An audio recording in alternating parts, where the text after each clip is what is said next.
Disruption at the docks. The shifting scales of hard surface tariffs in the United States. The last 4 years have given the world a different and in times incomprehensible picture of the United States. And the disruptions are more than what's going on in news broadcasts and in headlines. There are changes all the way down to how people trade with the United States and natural stone and manufactured surfaces. I'm Emerson Schwarzkopf, the editor of Hard Surfaces Report in the United States. I don't buy and sell stone. I do run a monthly online magazine that tracks all the dimensional hard surface shipments coming into the United States, and I keep a close eye on trends and patterns in supply. To be honest, it's a challenge for me to keep up with all the changes. It is bound to be incredibly hard for anyone outside the United States to understand what's going on. We've seen some major changes in the past 4 years, and I'll provide an overview, along with ideas on what may happen in the near future. Every country deals differently with imports and exports. The United States doesn't have the long tradition of foreign trade as other countries, such as the United Kingdom or the Netherlands, but it may surprise you to know how important tariffs have been in our history. One of the first things the United States did in its infancy was a 5% flat rate on all imports in 1789, the same year that our first president, George Washington, took office.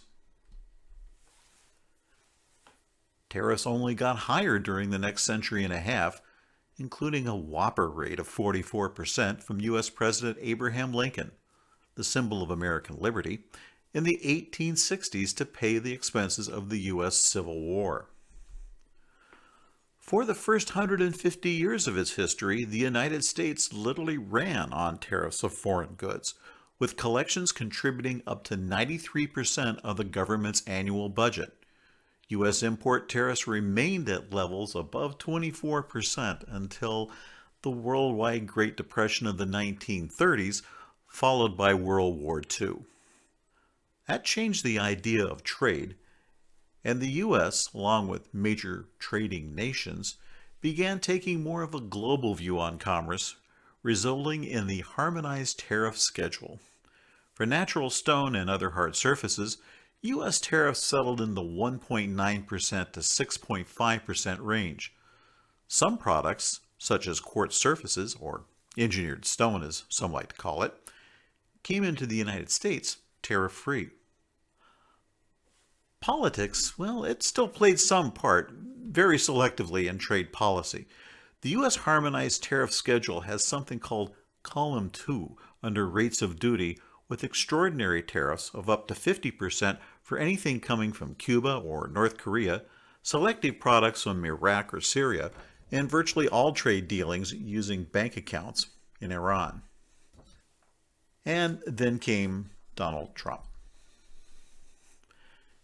Beginning in 2017, then President Trump declared the notion of America First, altering the general direction of the previous 70 years of U.S. trade.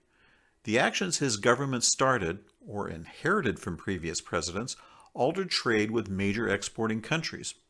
And yes, this included hard surfaces. At the same time, complaints about the imports of some hard surfaces getting unfair advantages led the United States to roll out some extraordinary tariffs. These actions, while not part of the Trump administration, followed the same line of America First. A major problem in understanding U.S. tariffs is that rates can be set by two different parts of the U.S. government. Some of them involve general tariffs under Section 301 in U.S. law and are handled by the Office of the United States Trade Representative, or USTR, which is controlled directly by the President in office. Other tariff actions that deal with unfair trade concerning specific types of products and goods come under the United States International Trade Commission, or USITC. It's an agency that's independent from any other part of the government, although a U.S. president gets to nominate governing board members to serve 9-year terms. By the way, the current lineup includes 3 commissioners picked by President Obama and 2 by President Trump. Let's start with the US ITC, which hears complaints from individual companies or groups of companies about possible unfair trade actions by countries that benefit products they export to the United States. Complaints can focus on actions that allow below market price sales in the United States, market dumping, or policies and subsidies that give products a lower market cost in the United States and prove harmful to the sales of American products. To be subject to review, a country must have a measurable amount, 3%, for 1 year of all U.S. imports of a particular product. The US ITC takes up to 60 days to decide on whether to proceed with a complaint, and then takes about another 90 days to make an initial investigation.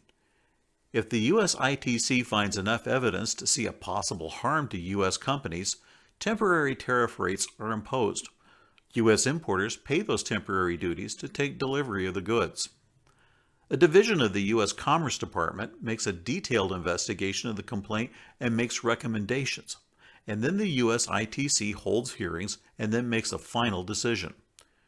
If the U.S. ITC ends up denying the complaint, those preliminary tariff deposits are refunded back to U.S. importers. If not, the deposits are forfeited and new tariff rates are set until further review. 2 of the biggest examples of unfair trade complaints accepted by the US ITC involve manufactured hard surfaces from China in separate cases involving quartz surfaces and porcelain tile. In the spring of 2018, U.S. quartz surface manufacturer Cambria Company, LLC, filed a petition claiming product dumping and subsidies by China.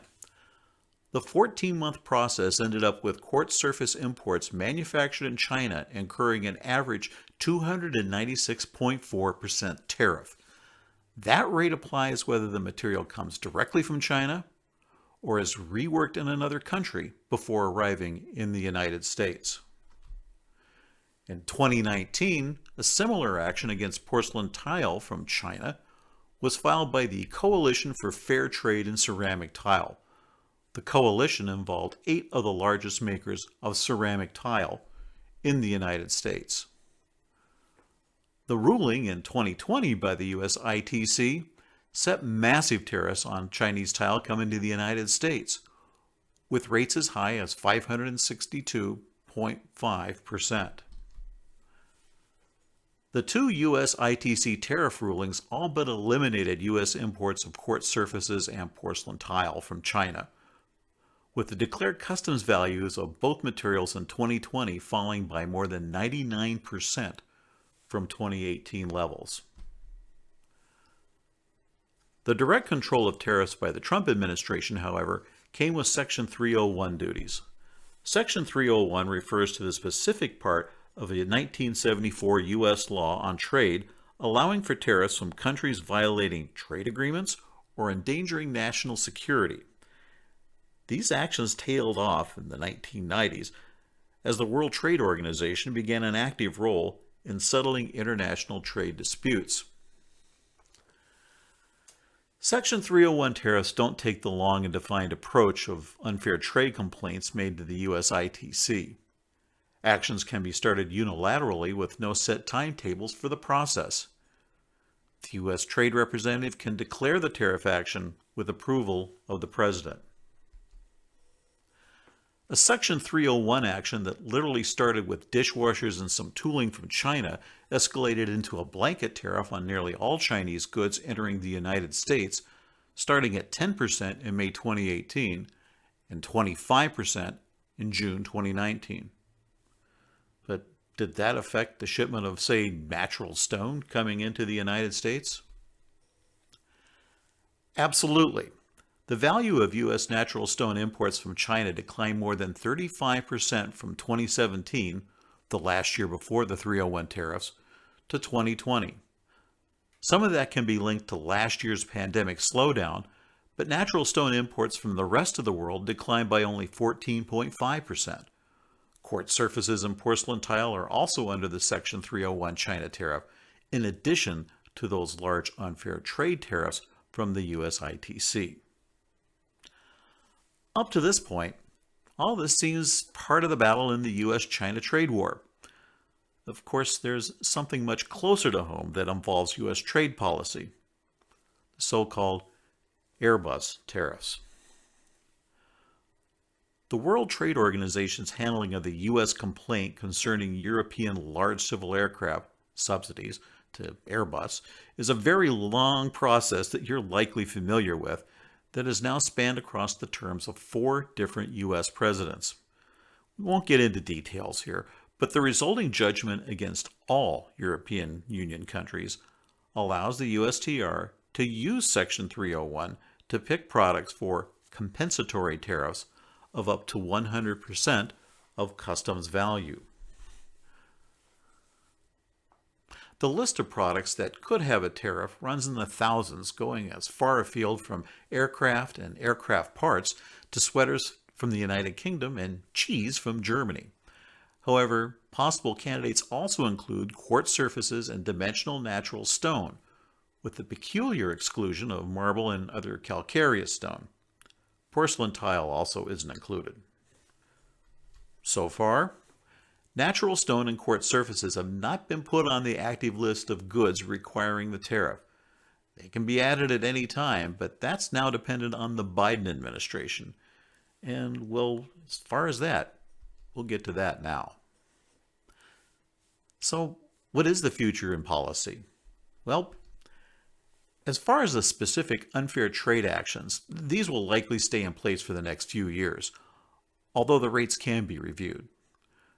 New actions could be taken against countries exporting quartz surfaces to the United States that meet the 3% volume share of imports. At the end of 2020, possible candidates include Vietnam with 14.3% of U.S. import volume of quartz surfaces, and Malaysia with 9.4%. Taiwan is unlikely to be included with its 3%, but the country does meet the requirement. One thing to note here, going forward in the future, is the concept of critical circumstances. Let's go back to that timeline of U.S. ITC investigations. Exporters from a country under complaint could flood the U.S. market with product in the 90 days between the announcement of the initial investigation and the preliminary findings. If the US ITC sees this as a way to beat a possible temporary tariff, it can retroactively impose those rates on imports arriving at U.S. ports of entry in those 90 days. Whether any future unfair trade tariffs will be severe as those from China is unclear. In late 2019, Cambria also petitioned the U.S. ITC on India and Turkey, with large claims of dumping and subsidy levels. It's worth noting that while the U.S. ITC agreed to unfair trade tariffs against both countries, the duties are less than 10% and far below the China tariffs. Meanwhile, the unfair trade tariff rates on Indian quartz surfaces from Porcana, the Quantra brand, is being challenged in the U.S. Court of International Trade, which is a special part of the U.S. justice system that deals only with trade and custom cases.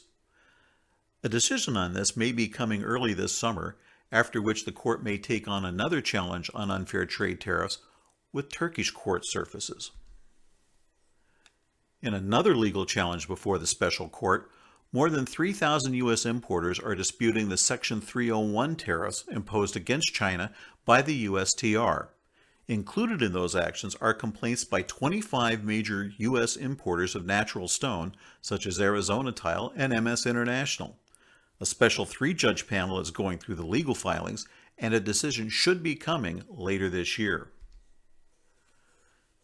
As far as new Section 301 tariffs, several issues that could affect hard surfaces are left over from the Trump era.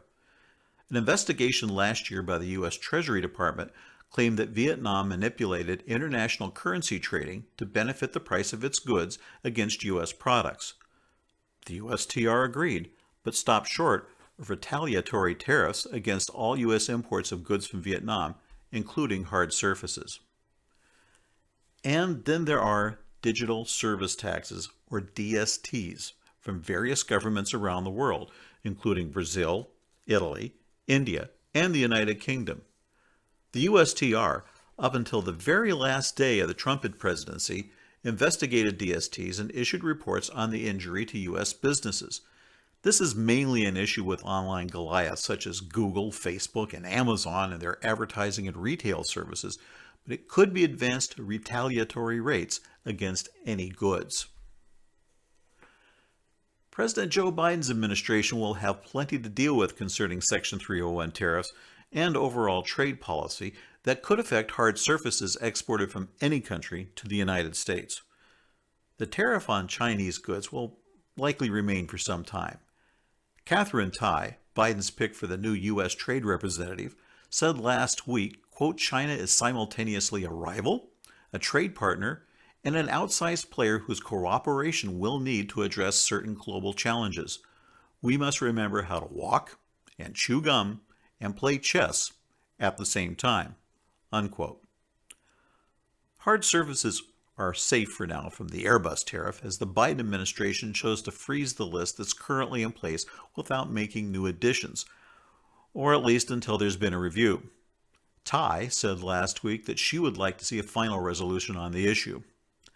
She also noted that an active U.S. tariff strategy will remain with the U.S. administration. She said that tariffs, quote, are a legitimate tool in the trade toolbox. We'll be dealing with the effects of recent U.S. tariff policies and actions, including those on hard surfaces, for some time to come. Donald Trump is out, but the after effects remain. All the photography in this presentation came from www.unsplash.com. I'm giving him a promotion here for free, which is exactly the cost of the photos that you'll find at Unsplash.